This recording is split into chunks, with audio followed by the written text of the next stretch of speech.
날마다 살아나는 큐티 김양재 목사입니다. 오늘 큐티인 말씀은 호세아 2장 14절에서 3장 5절까지예요. 하나님 아버지, 신랑 되신 주님을 우리 삶 가운데 모시고 주님을 더욱 알아가기를 원합니다. 말씀에 주시옵소서 듣겠습니다. 여호와의 심을 알려면 첫째, 하나님이 최고의 상급임을 고백해야 합니다.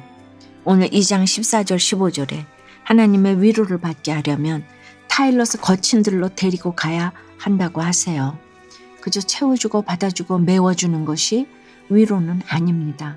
함께 광야로 내려가기를 자처하여 그 가운데서 위로해 주시는 주님을 만나게 하는 것이 진정한 위로입니다. 내 결핍이 채워지는 것을 위로로 여긴다면 또다시 결핍을 느끼는 한계 상황이 올 때 일어날 힘이 없지요. 당장에 문제가 해결되지 않으니 하루에도 수십 번씩 업 앤 다운이 있을 수밖에 없어요. 그러나 더는 내려갈 곳이 없는 한계 상황이 되면 이제는 올라올 일밖에 없다는 것을 알고 말씀을 통해 소망의 문을 열어야 합니다. 그렇게 소망을 발견하게 되면 어떻게 될까요? 16절에 여호와께서 이르시되 그날에 네가 나를 내 남편이라 일컫고 다시는 내 바알이라 일컫지 아니하리라고 하시네요. 내 필요를 채워주시는 하나님이 아니라 나의 신랑이자 모든 것 되시는 하나님을 만나게 된다는 것입니다.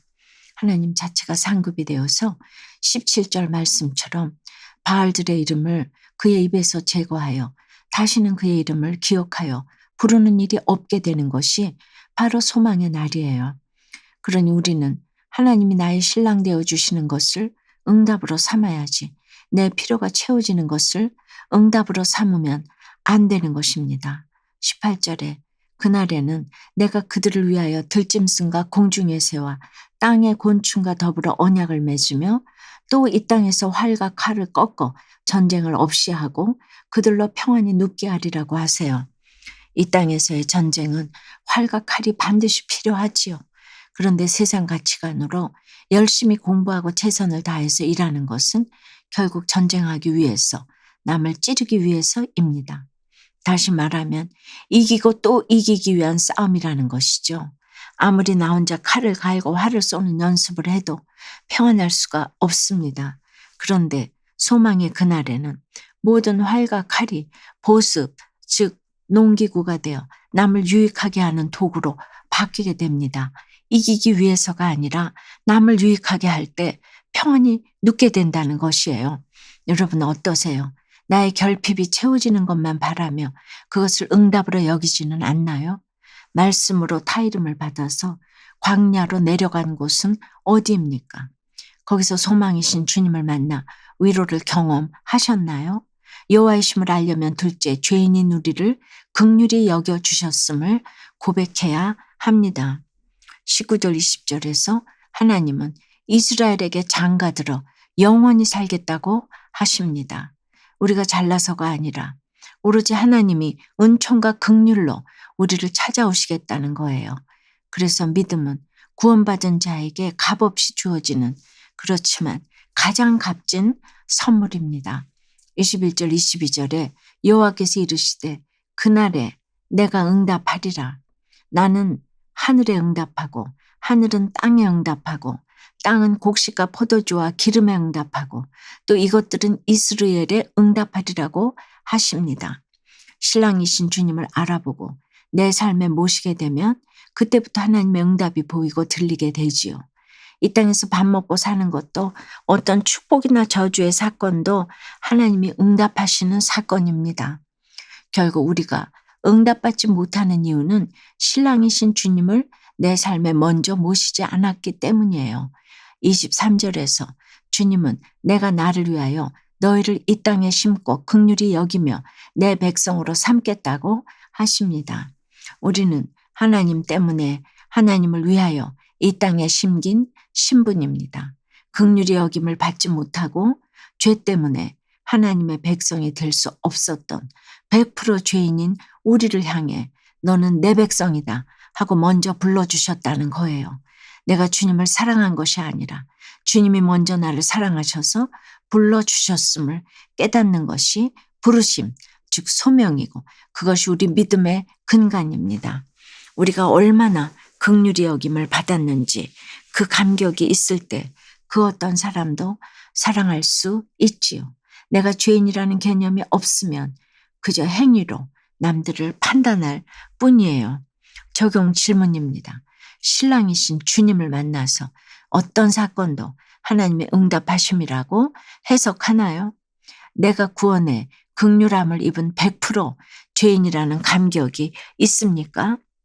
딸이 대안학교에서 자퇴하는 사건으로 자녀 우상과 인본적 가치관을 회개하고 오직 여호와를 경외하기를 원한다는 한 성도님의 큐티인 묵상 간증이에요.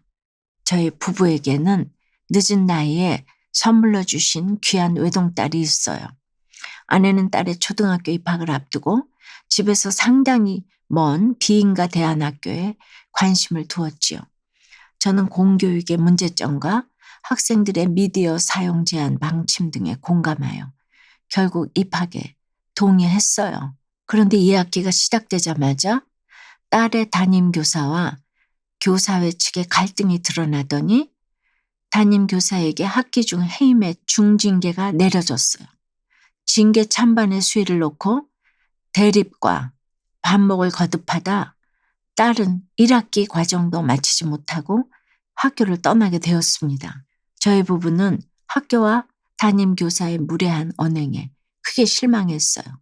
그러나 거친 들과 같은 딸의 자퇴 과정에서 하나님의 타이름을 받으며 저희 부부가 자녀 우상과 인본적 가치관에 사로잡혀 있음을 직면하게 되었지요.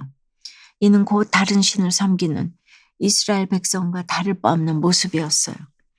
이후 딸은 집 근처 공립학교로 전학하여 잘 적응하고 있어요. 주님은 공동체의 권면을 무시하며 세상적인 대안에 기대려 한 저희 부부에게 15절 말씀으로 아골 골짜기와 같은 사건을 통해 오직 여호와를 경외하며 그의 은총으로 나아가는 것만이 살 길임을 일깨워 주세요. 자녀에게 물려줄 가장 큰 유산은 믿음의 본을 보이는 것임을 기억하고 예배와 기도 공동체 모임 참석에 더욱 힘쓰겠습니다. 저희 적용은 집에서 휴대폰이나 노트북 보는 시간을 30분 이상 줄이겠습니다. 큐티와 더불어 매일 10분씩이라도 딸과 함께 성경을 읽겠습니다. 입니다. 3장 1절을 보니 하나님은 호세아 선지자에게 이스라엘 자손이 다른 신을 섬기고 건포도 과자를 즐길지라도 여호와가 그들을 사랑하나니 너는 또 가서 타인의 사랑을 받아 음녀가 된 그 여자를 사랑하라고 하세요. 고멜이 집을 나갔을 때 호세아가 좋았을까요? 싫었을까요? 매번 다시 데리고 오는 것도 한두 번이지 계속 나가대니 잠시 편해서 쉬고 싶지 않았을까요? 그런데 다시 데려오라고 하십니다. 고멜이 주인공이 아니라 호세아가 주인공이에요. 2절 3절에서는 이를 위해 값도 치르라고 하십니다. 이렇게 사랑하는 데는 값도 치러야 하고 손해도 봐야 합니다. 힘든 아내 남편일지라도 함께 지내야 합니다. 이것이 많은 시간 하나님과 함께 지내는 적용이에요. 그러면 하나님도 나와 함께 하십니다. 싫은 사람 붙들고 이렇게 살아가는 것을 통해 내 안에 하나님의 메시지가 점점 자라가는 것입니다. 사랑하는 여러분, 호세아처럼 하나님을 경외하는 것을 삶으로 보여주므로 인생의 목적이 행복이 아니라 거룩임을 전할 때 5절처럼 마지막 날에는 여호와를 경외함으로 여호와와 그의 은총으로 나아가리라 하신 약속을 전할 수 있습니다. 먼저 긍휼을 입은 죄인으로서 내가 하기 싫은 적용도 말씀 때문에 적용하게 되는 저와 여러분이 되길 주님의 이름으로 축원합니다. 기도드립니다. 주님, 오늘 우리를 거친 들로 데려가서 위로하겠다고 말씀하십니다. 그저 지금 내 삶이 조금 더 나아지는 것이 위로와 응답이라고 생각했는데 광야에서 연단을 받고 내가 음란하게 섬기던 바알의 이름을 내 입에서 지우는 것이 응답이라고 하십니다. 아무런 공로도 자격도 없으면 물론이고 고멜처럼 악하고 음란한 저임에도 우리에게 장가를 들겠다고 하시니 참으로 면목이 없고 죄송합니다. 하지만 하나님의 전적인 은혜와 사랑 때문에 주님의 신부로, 주님의 백성으로 이 땅에서 살아가는 최고의 복을 누리게 하시는 은혜가 너무나 큰 감격입니다. 먼저 그 사랑을 입은 자로서 나를 힘들게 하는 배우자와 자녀, 부모, 직장 상사 등 모든 관계에서 구원의 값을 치르며 구원 때문에 손해보는 적용도 할 수 있는 저희가 다 되도록 역사해 주시옵소서. 그것이 은혜 입은 자의 삶인 것을 깨닫게 도와 주시옵소서. 예수 그리스도 이름으로 기도드리옵나이다. 아멘. 지금까지 우리들 교회 김양재 목사님이었습니다. 큐티에 도움받기 원하시는 분들은 QTM 홈페이지 qtm.or.kr 또는 유튜브에서 QTM을 검색하시면 도움받을 수 있습니다. 자세한 문의사항은 지역번호 031-705-5360번으로 문의하시기 바랍니다.